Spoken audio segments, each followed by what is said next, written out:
Zechariah in chapter 14. Behold, the day of the Lord cometh, and thy spoil shall be divided in the midst of thee. For I will gather all nations against Jerusalem to battle, and the city shall be taken, and the horses rifled, and the women ravished, and half of the city shall go forth into captivity, and the residue of the people shall be cut off from the city. First and foremost, I want to give all praises, glory, and honor to Yahweh, Ba'ashem, Yahweh Shai, Ba'ashem, Krakadash. Next, I want to give double honors to the head elders, the apostles, and the bishops that rule well at GMS, and to the awful elect scattered throughout the world. That bloodline go back to Jacob. That's the shalom to awful elect. So this lesson is going to be about that Heavenly Father, who the world ignorantly calls God. His real name is Yahweh, and his son's name is Yahweh Shai. They think that he's all about peace and to gather everybody together, but that's not so. Because right here it says, Zechariah chapter 14 and verse 2, for I will gather all nations against Jerusalem to battle. See, so Jerusalem is his people, the descendants of Jacob. And so the thing is we're not supposed to get along with everybody. And let's get this.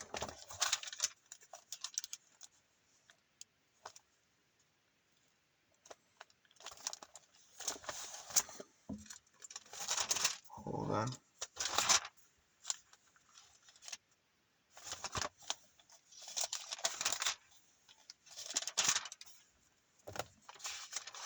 This is Psalms 83. It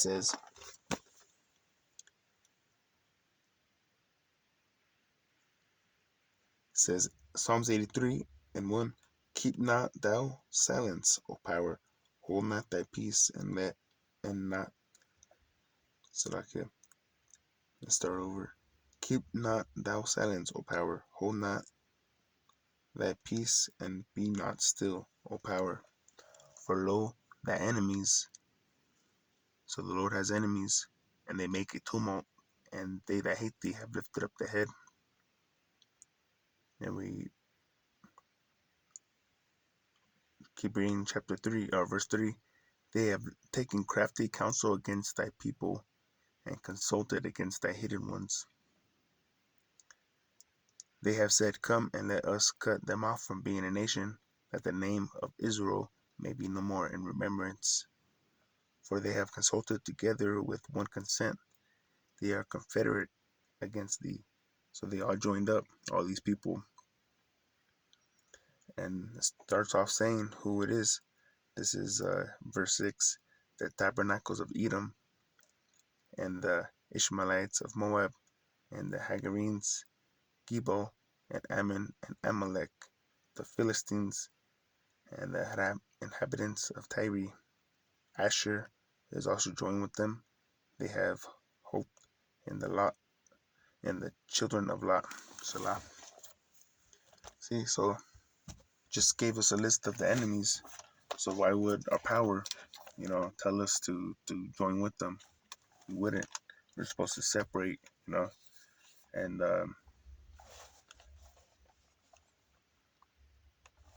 let's get this. We're not supposed to be with them because they don't have the same list of rules to follow.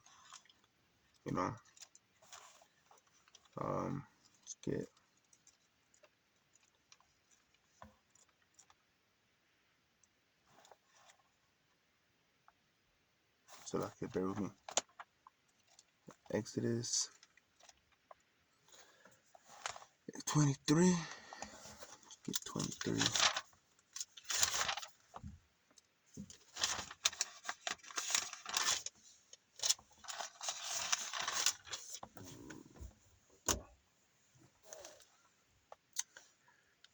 And 27.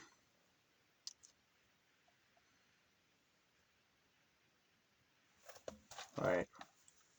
To get to that point that I was just saying, it says, this is Deuteronomy 23 and 32. It says, "Thou shalt make no covenant with them, nor with their gods." So when I was supposed to make a covenant with them, be friends with them, and not supposed to hang out with them, because then they'll turn us away from our power.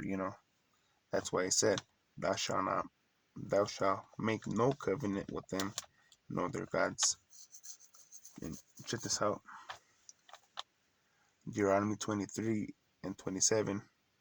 "I will send my fear before thee, and will destroy all the people to whom thou shalt come, and I will make all thy enemies turn their backs unto thee. And I will send hornets before thee, which shall drive them out, the Hivite, the Canaanite, and the Hittite from before thee." Drop down to 31. "And I will send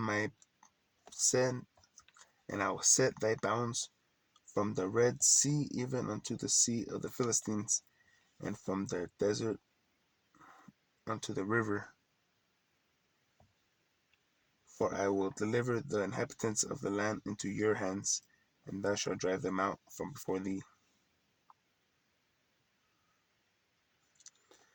Thou shalt make no covenant with them, nor with their gods. They shall not dwell in thy land, lest they make thee sin against me. For if thou serve their gods, it will surely be a snare unto thee."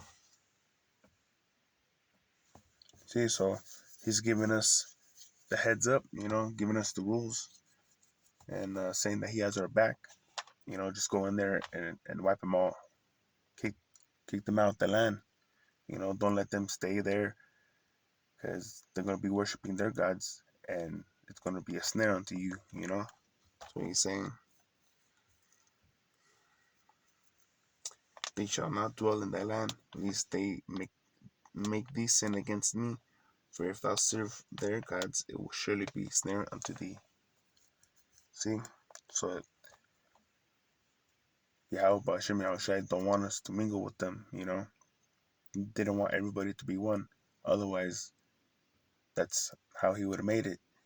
He wouldn't have divided the world into everybody's section. He gave everybody a chunk of land. But the wicked want to join up and do what they did back in Babylon, back in with the Tower of Babel.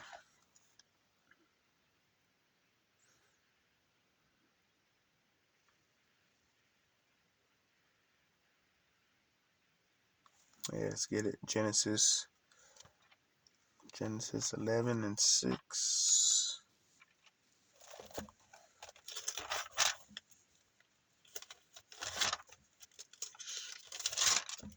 Bear with me real quick. It says, this is 11 and 1. "And the whole world and the whole earth was of one language and of one speech." Verse 3. "And they said one to another, Go to, let us make brick, and burn them thoroughly. And they had brick for stone, and slime had they for mortar.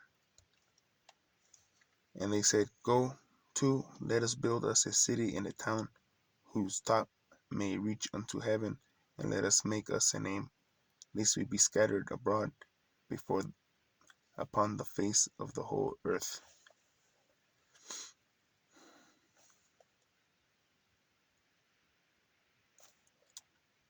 Verse 5. "And the Lord Yahweh Ba'Shem Yahushai came down to see the city and the tower which the children of men built.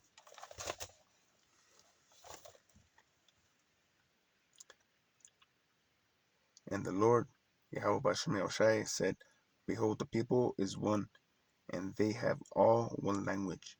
And this they began to do, and now nothing will be restrained from them, which they have imagined to do.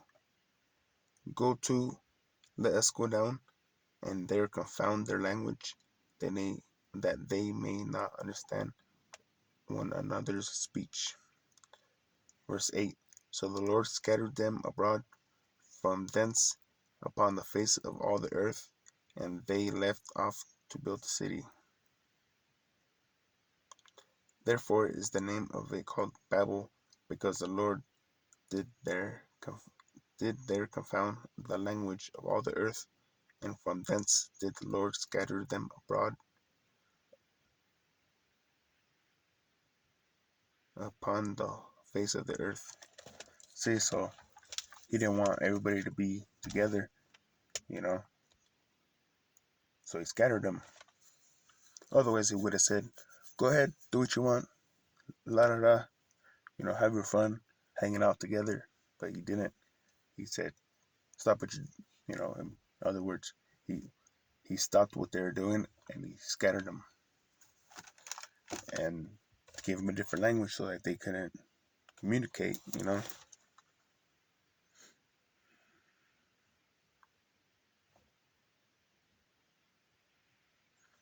And then let's get this last one, then we'll close it up.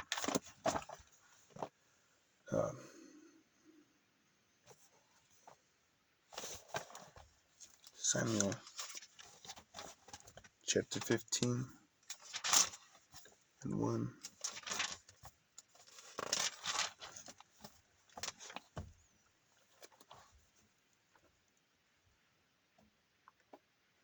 It says, this is 1 Samuel chapter 15 and verse 1.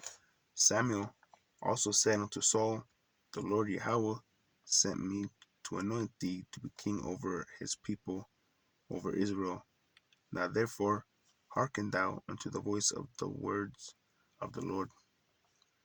Thus saith the Lord Yahweh, the Lord of hosts, I remember that which Amalek did to Israel, how he laid wait for them in the way when he came up from Egypt. And Amalek was part of that list in Psalms 83 that we listed. And Amalek is a confederate against us. He's joined in a big team against us. So why would the Lord want us to be friends with them? It says, thus saith the Lord of hosts, I remember that which Amalek did to Israel, how he laid wait for him in the way when he came up from Egypt. Now go and smite Amalek, and utterly destroy all that they have, and spare them not, but slay both man and woman, infant and suckling, ox and sheep, camel and ass. See, so everything, men, women, kids, babies, animals, don't matter, wipe them all out. That was commandment from the Lord, the creator of heaven and earth, told Saul to do that. And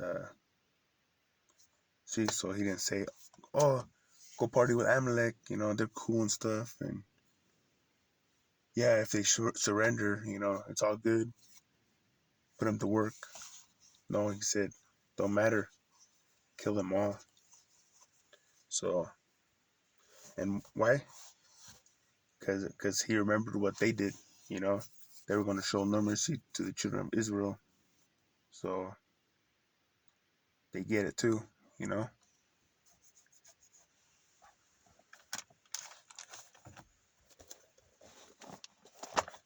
So, Lord willing, this has been an edifying lesson that the Lord doesn't love everybody. He has a chosen line, you know. He has a nation that he prefers above all, and that he doesn't want them to mingle with anybody else. All these other nations stay away from us. But yeah, with that, I want to give all praises, glory, and honor to Yahweh, Ba'Shem, Yahushai, Ba'Shem Makaktash. And next, I want to give double honors to the head elders, apostles, and the bishops that rule well, that teach well, and to the hopeful Slakia, I want to give double honors to the head elders, apostles, bishops at the Great Millstone who teach well and who rule well. And to the awful elect, I say Shalom, you brothers and sisters scattered that go back to the seed of Jacob. I say Shalom, stay strong. Till next time, Shalom.